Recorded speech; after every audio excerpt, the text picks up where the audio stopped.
आज हम बात करेंगे कि बहुत सारे कस्टमर्स का कंप्लेन हमेशा आता है कि हमारे चाय में कलर नहीं आता है। जब वो चाय बेचने जाते हैं तो उन्हें कंप्लेन मिलता है कि उनके चाय में कलर नहीं आ रहा। तो इसके पीछे क्या कारण होता है?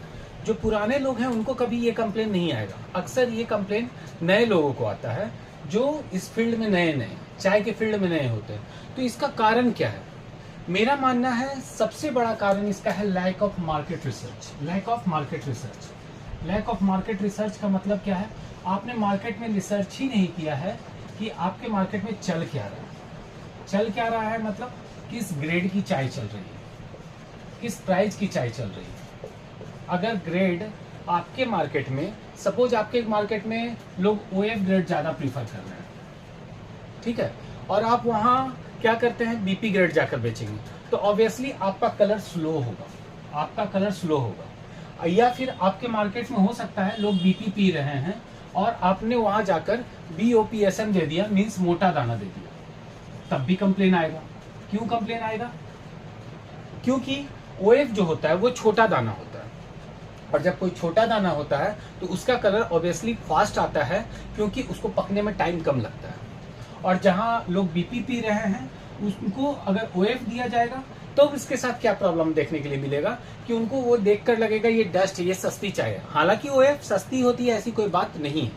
कहीं कहीं आप मार्केट में जाएंगे तो देखेंगे क्या कि डस्ट यूज कर रहे हैं, चाय बनाने वाले स्पेशली डस्ट यूज कर रहे हैं, और वहां जाकर आप सीधा BOPSM दे दीजिए। मतलब एक छोटा सा दाना था, ये छोटा सा दाना था और आपने ले जाके दे दिया इतना मोटा दाना। इसको पकने में टाइम लगेगा और इसको कलर आने में भी टाइम लगेगा। तो हमेशा मार्केट में सबसे पहला काम ये होना चाहिए कि आपने मार्केट में रिसर्च किया कि कौन सा ग्रेड का चाय हमारे मार्केट में बिक रहा है, वहाँ के लोगों की आदत क्या है, डस्ट पीने की आदत है, ओएफ पीने की आदत है, बीपी पीने की आदत है, या BOPSM पीने की आदत है। अगर उनको बीपी पीने की आदत है तो उनके पास बीपी ही आप ले जाकर दें। अगर आप बीपी ले जाकर देंगे तो कंप्लेन आने का चांसेस कम होगा। अगर उनको आप ओएफ या डस्ट दे देंगे तो वो कंप्लेन करेंगे क्या कि ये दाना छोटा है, ये सस्ता वाला चाय है। हालांकि कोई सस्ता या महंगा नहीं होता है, सबका रेट महंगा सस्ता सब आता है, ठीक है। तो और जहाँ BOPSM चल रहा है, मोटा दाना चल रहा है, तो वहाँ के लोगों को, जैसे आप पंजाब में चली जाइए, यहाँ लोगों को पीने की आदत क्या है, BOPSM मतलब मोटा दाना। वहाँ आप छोटा दाना बेचने की कोशिश करेंगे, बिकेगा ही नहीं। लोग पहले ही कंप्लेन कर देंगे कि ये दिख नहीं रहा है अच्छा।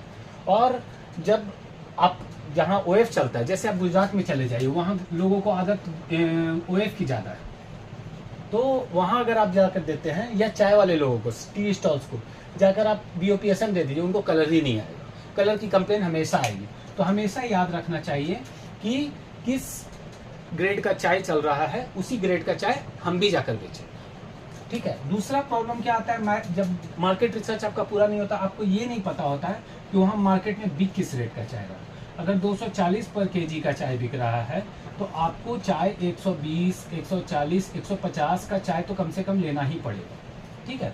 बहुत सारे वीडियो में लोग बोल देते हैं कि आपको 240 का चाय मिल रहा है, अपना हमारे यहाँ से 95 वाला चाय ले जाइए। नहीं बिकेगा वो, उसमें कंप्लेन आएगा ही आएगा। कहीं आप मार्केट में जाएंगे तो आपको देखेंगे कि वहाँ 300 का चाय बिक रहा है, 300 पर केजी का चाय बिक रहा है, तो वहाँ आपको ले जाकर कम से कम 180 का चाय कुछ होना चाहिए, उसमें 190 का चाय होना चाहिए, 170 का चाय होना चाहिए, तब कंप्लेन आने का चांसेस कम होगा। मतलब साफ है। और कहीं के लोगों को 400 पर केजी का चाय आदत है, तो उसमें चाय थोड़ा और अच्छा क्वालिटी का हम डालेंगे तो उसका कलर भी अच्छा आएगा। अब जैसे एक एग्जांपल देखते हैं, जैसे मैं गुजरात गया, गुजरात के जामनगर में गया, वहाँ मैंने देखा क्या कि वहाँ के लोगों को ओएफ यूज़ करने की ज़्यादा आदत है, ओएफ यूज़ करने की ज़्यादा आदत है। अब ओएफ वो यूज़ करते हैं और वो पैसा देने के लिए रेडी है क्या, 400 पर केजी, 400 पर केजी, 450 पर केजी, ये पैसा देने के लिए रेडी हैं, वो ये अमाउंट पे करने के लिए रेडी हैं। लेकिन आपने क्या किया, आपने सोचा कि हम सस्ता दे देंगे तो वो खुश हो जाएंगे, लेकिन ऐसा बिल्कुल नहीं होता है। सस्ता देने से लोग खुश नहीं हो जाते हैं। 240 का पर केजी का चाय आप जाकर दे देंगे तो उस टाइम पे वो खुश होकर आपसे ज़रूर लेंगे, लेकिन जब वो बनाएंगे तो उनको ये वाला मज़ा नहीं आएगा, उस ओएफ में मज़ा नहीं आएगा, क्योंकि 240 में आप जो ओएफ बेच रहे थे वो सस्ता था, और 400 रुपये में जो ओएफ बेचेंगे वो महंगा वाला ओएफ बेचेंगे, 200, 250, 300 का ओएफ डालेंगे उसमें, तब वो चाय में कलर ज़्यादा आएगा, ज़्यादा फास्ट होगा। तो उनको तो आदत लगी है इसकी, आपने दिया ये, तो कंप्लेन तो आएगी ही आएगी, बिल्कुल आएगी। अब दूसरा सबसे बड़ा कारण क्या बनता है? दूसरा सबसे बड़ा कारण बनता है टी ब्लेंडिंग। लोगों को टी ब्लेंडिंग का जरा भी नॉलेज नहीं होता कि टी ब्लेंड करके दिया जाए। उन्होंने सोचा, नए लोग क्या सोचते हैं कि हम एक चाय लेकर जाते हैं, किसी भी एक गार्डन का चाय लेकर जाते हैं और जाकर कस्टमर को दे देते हैं। क्या कस्टमर को ले जाकर दे देंगे वो तो पसंद आ ही जाएगा? चांसेस कम है, वहाँ भी चांसेस कम है। टी ब्लेंडिंग का मतलब क्या है?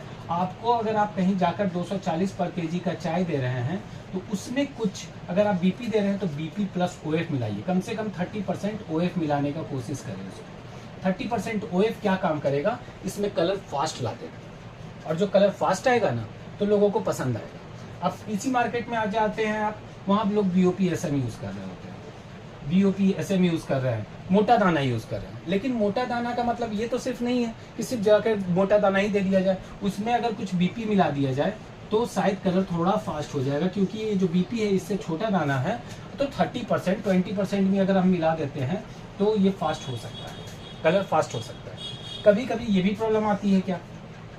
अब लोगों को बेचना है 240 पर केजी में, ऑब्वियस है आप जब 200 पर केजी से नीचे का चाय ले रहे हैं तो उसमें सारा फीचर अच्छा होगा ऐसा कोई ज़रूरी नहीं है। हो सकता है उसका लीकर थोड़ा कमज़ोर हो सकता है उसका टेस्ट कमज़ोर हो सकता है उसमें कड़क नहीं है, ठीक है। तो अब हम करें तो करें क्या इसमें?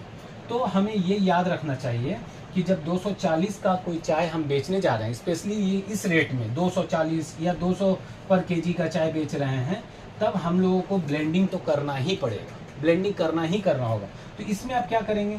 सपोज आपने 140 पर केजी का कोई बीपी उठाया, 140 पर केजी का कोई ओएफ भी उठाया, इसमें आप कोशिश करें कि इसमें थोड़ा कुछ 10-20% 30% ही सही कुछ ओएफ ऐसा भी डाला जाए जो थोड़ा महंगा हो, सपोज 180 का हो, 20-30% डाल दे, जिससे क्या होगा? और आपका कॉस्टिंग बढ़ेगा जरूर, लेकिन लोगों को पसंद आएगा, और जब तक सामान बिकेगा नहीं तब तक प्रॉफिट होता नहीं। इसलिए ये हमेशा याद रखें कि प्रॉफिट कमाना है तो चीज़ को अच्छा बनाना पड़ेगा, तो टी ब्लेंडिंग ज़रूर करें। अगर आप आज के डेट में टाटा अग्नि का नाम बहुत फेमस हो रहा है, क्योंकि वो 200 पर केजी चाय दे रही है, 200 पर केजी पैकेट करके वो 200 पर केजी दे रही है। तो क्या उसने सिर्फ एक गार्डन का या एक फैक्ट्री का चाय मिला के रखा है? नहीं, उसमें उसने 3-4 गार्डन फैक्ट्री का चाय मिला के रखा है, कुछ ओएफ मिला दिया है, उसमें कुछ बीपी मिला दिया है।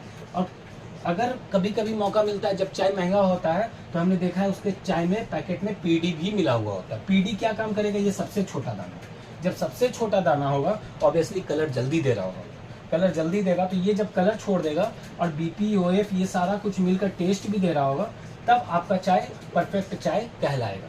इसलिए हमेशा याद रखिए कि टी ब्लेंडिंग और मार्केट रिसर्च ये दो चीज़ बहुत ज़रूरी है चाय में अच्छा कलर लाने के लिए, कहीं से कंप्लेन ना आने के लिए कि चाय में हमारे चाय में कलर नहीं आया। और तीसरा एक इम्पॉर्टेंट कारण है जो देखने में नहीं लगता है कि वो कारण है, लेकिन एक कारण है रेपुटेशन। अगर आप पुराने कस्टमर हैं, मीन्स पुराने सेलर है मार्केट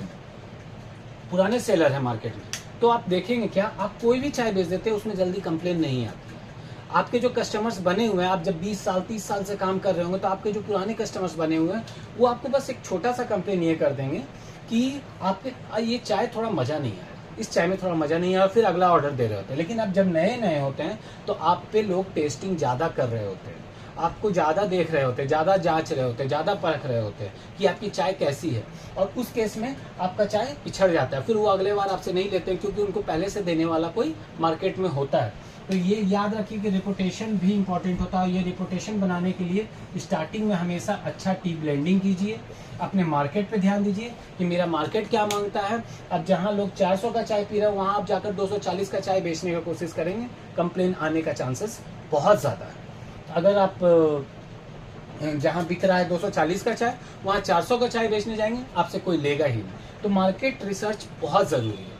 जहाँ लोग बीपी पी रहे हैं वहाँ बीपी पिलाइए, जहाँ ओएफ पी रहे हैं वहाँ ओएफ पिलाइए, और जहाँ बीपी की बात हो रही है उसमें थोड़ा ओएफ जरूर मिलाइए, स्पेशली जब कम दाम की चाय आपको बेचनी है, 200 और 240 पर केजी की चाय। ठीक है, आज के लिए हम कलर पे इतना ही बात करेंगे, लेकिन कलर के बारे में और ज़्यादा कुछ जानना हो तो आप हमें कांटेक्ट भी कर सकते हैं, और या फिर हमारे वीडियो पे कमेंट भी कर सकते हैं। Thank you.